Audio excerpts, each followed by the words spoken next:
Good evening. The halls of justice here in Mahoning County were roped off as a crime scene this morning after Robert Seaman jumped to his death. This just 1 week before his trial was set to begin. And I want to warn you that the video you're about to see may be disturbing. This video captures the final seconds of defendant Robert Seaman's life. He leaves Judge Maureen Sweeney's courtroom after a status conference. At the order of the court, he's dressed in civilian clothing, no handcuffs, only a leg restraint, and escorted by 2 deputies. But in a split second, he makes his move, jumps over the 4th floor balcony, falling to his death. A witness says you could hear one of the deputies yell, "Don't." Joe Gorman, a reporter with our print partner, The Vindicator, witnessed the commotion, saying people were screaming and crying. And I heard somebody shout. I looked across from me and I saw a deputy at the railing on the 4th floor, and I saw a big white object falling through the air. And then I screamed because it was freaky. Seaman's attorney, Tom Zena, rushed to the 1st floor rotunda to see if there were any signs of life. I got down there right after and I tried to take a pulse, and there was a little faint one, but then it faded out. Seaman, who was facing the death penalty if convicted of killing 10-year-old Corinne Gump and her grandparents in a house fire 2 years ago, was also expected to be transported to Portage County today, where his trial would begin next week. But his attorney says he was not suicidal. Never, no. He worked on his case with us. He was very responsive. Prosecutor Dawn Cantalamessa feels Seaman's final act speaks for itself. I think it's very telling. He knew the evidence against him. With more local news, I'm Michelle Nix. Some Boardman residents are on alert after a woman told police that an older man tried to lure her daughter into the woods near her home on Brainerd Avenue. Boardman detectives say the victim has provided a better description of the suspect. We want to go to Michelle Nix now with more details about what may be a second attempt to lure someone into the woods. Derek and Leslie, it was in this tree line behind me where a 10-year-old girl says an older male tried to lure her into the woods. Now Boardman police have stepped up patrols, hoping to find the suspect so that no one gets hurt. It was around 7 p.m. Tuesday night on Brainerd Drive when a mother says her terrified little girl ran back to their home crying. The child had taken her dog for a walk into a field near the family's backyard. The victim's mother tells police her 10-year-old daughter was with her dog only about 150 yards from the home when she heard a noise in the tree line and then a man's voice yell, "Hey you, come here," and he said it several times. The mom then went around, and when she observed the male in the woods, the male took off running. While police were in the neighborhood, they learned this wasn't the first time the man in the woods was spotted. Another neighbor said a similar incident happened 2 days earlier. The most recent victim describes the suspect as an older white male with shorter than shoulder-length hair, gray and black in color, a little bit chubby, and standing between 5'5" and 5'10". Neighbors are now on alert. That's the age we live in.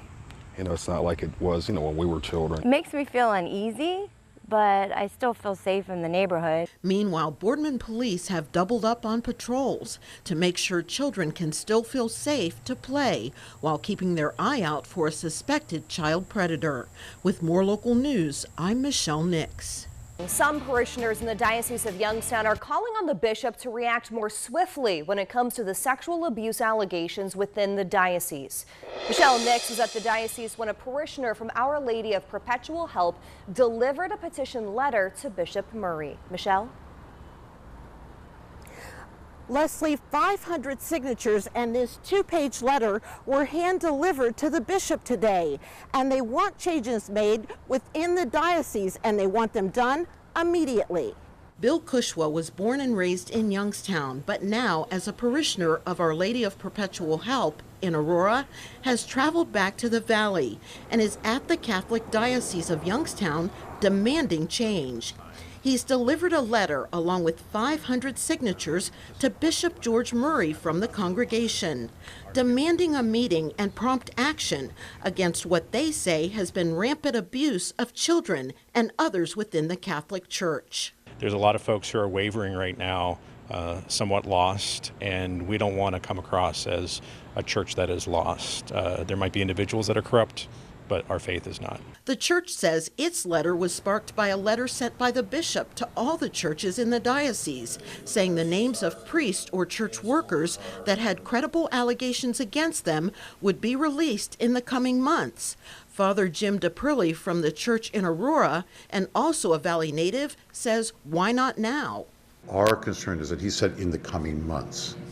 I can't believe that he doesn't have that list at his fingertips. Then Father DePrilly dropped a bombshell, telling me the Youngstown Diocese was protecting predator priests in the 80s. Are you saying in the Youngstown Diocese? Yes. And you know that for certain? Yes. And you believe those are people that may have been involved in something they should not have been? I know they were child predators. Here in Youngstown? Here in Youngstown, yes. Father DePrilly tells me both men live outside of Ohio now, and another source says one of the men was one of more than 300 priests indicted by a Pennsylvania grand jury. Now, Bishop Murray tells me that this letter was very helpful, and he encourages more lay people to get involved. As far as releasing the names, well, he says there are legal complications involved, and he plans to work them out. With more local news, I'm Michelle Nix. Michelle Nix was in the thick of one such event in Public Square. Good evening, Michelle. Well, Derek, we're here near Public Square, where on Monday, things were pretty calm in Cleveland. But today, controlled chaos. Protests kicked into high gear, and an overwhelming presence of police needed to move in to keep the peace. And our cameras were right in the middle of it. Thousands of people descended on Public Square, which has been designated as a free speech zone, and people took advantage of it under the watchful eye of police. We become one nation under the devil. The two main issues we heard were race relations with police and religious freedom. Up until right now, it was very peaceful. People were very civil with one another. Today, it seems to be getting a little heated.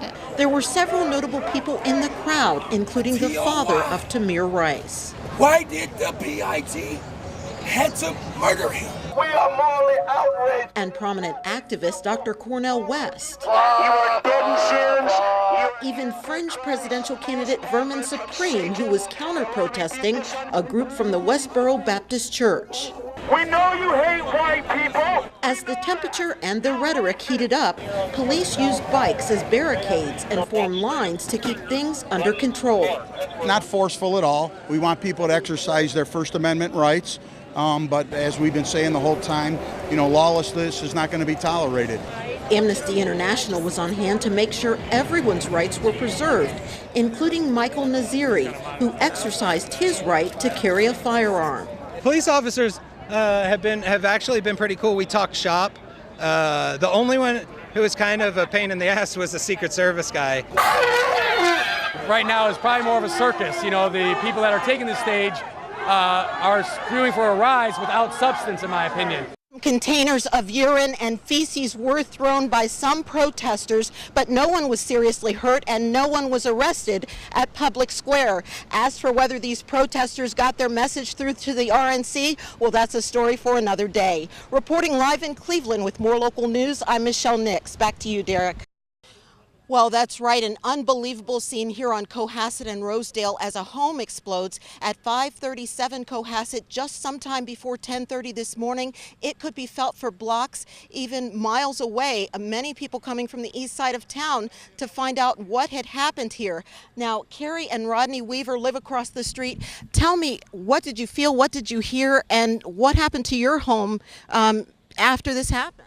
Well, it blew out all my windows. I stay at 540 Cohasset. It blew all my windows out. All I heard was a big bang, and it blew straight our way. What did you do? Your husband was sleeping in an upstairs bedroom? Yeah, and our kids was in the other side, on the other bedroom, and I had 3 kids up in the front bedroom. Did you guys rush? Yeah, we rushed and got all our kids and went out the back door, because we couldn't come out the front door. Rodney, what did you think had happened? It woke me up, and I was like, oh man, was the world ending? Or I didn't know. It was real, very, very loud. It was very scary, You know, and then I don't know. I said, like I said, I got up and started rushing and getting everybody out the house myself. So it was horrendous. Scary experience. You guys have a lot of cleanup to do, I imagine. The front porch of that home actually landed in your driveway. Yeah, my driveway, the front porch. Yes, it did. Wow. And they windows, some of their window things around come over there too. Debris everywhere. You guys are just thankful everyone's safe? Yes, ma'am. We thankful. Thank God for that one. All right. Thank you so much for joining us this noon. As far as fire investigators know, there was no one seriously injured. A couple next door did have to be rescued by some people who were working in the area. The elderly couple said they felt debris coming down around them. They were able to get out of the home. They received some medical attention here on scene, but they are fine today. The fire investigator also says that in many cases like this, it is a natural gas explosion. The gas was on at this residence, even though they believe the people moved out 6 to 7 months ago. So they are going to continue to investigate at this hour and then get this home checked to make sure no one is inside, and then they will also get all of this debris cleaned up. But we're told the damage, there are even broken windows as far away as Volney Road. Reporting live in Youngstown with more local news, I'm Michelle Nix. Well, Bob, we're out here at the scene of the crash where the memorial for the victims continues to grow. Teddy bears, flowers, people coming by to pay their respects. But we also have new information tonight. I've learned that the owner of the vehicle from Youngstown had driven his SUV to Federally Avenue in Warren on Saturday night to his sister's home for a gathering or party of sorts. That's where he saw some of the victims. Now, we're told that he stayed overnight. He woke up the next morning to find his car keys missing along with the SUV. He would later learn that his sister's roommate, 19-year-old Alexis Kaysen, was driving the vehicle when it crashed, killing 6 young people, including herself. Tonight, I talked to a survivor who says he repeatedly begged that young woman to slow down.